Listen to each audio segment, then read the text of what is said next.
देहिनोऽस्मिन् यथा देहे कौमारं यौवनं जरा तथा देहान्तरप्राप्तिः धीरस्तत्र न मुह्यते। भगवान श्री कृष्ण अर्जुन को भगवत गीता के 2 अध्याय के 13वें श्लोक में बोल रहे हैं, शरीर की जैसे 3 अवस्थाएं हैं, बाल्यावस्था, यौवन अवस्था और वृद्धावस्था। शरीर इनमें बदलता रहता है। परिवर्तन इस संसार का नियम है। वैसे ही आत्मा की भी अवस्थाएं हैं जो इस शरीर में रहते हुए इन 3 अवस्थाओं में से गुजरती है। वैसे ही वो इस शरीर को छोड़ के अगला शरीर ग्रहण करती है। तो आत्मा की मृत्यु तो होती ही नहीं। धीर व्यक्ति जो ये जान चुका है कि मैं ये शरीर नहीं हूँ, वो धीर व्यक्ति इस शरीर को बदलाव करने के बाद अगले शरीर पे शोक प्रकट नहीं करता।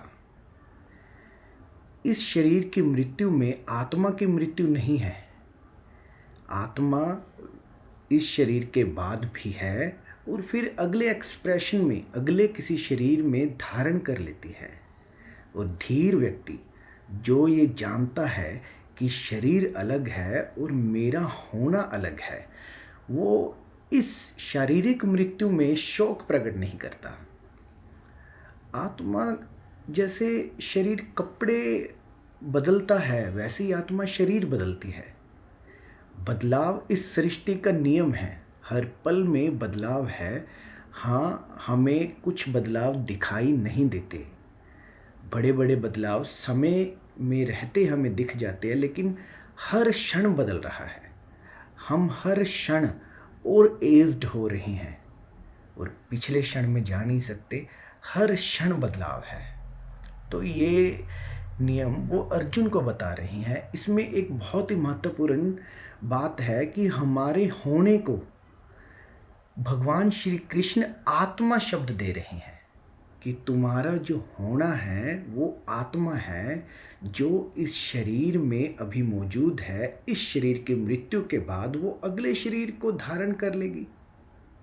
वो इस शरीर से पहले थी, इस शरीर के बाद भी होगी, और फिर अगले शरीर, और फिर उसके बाद भी होगी।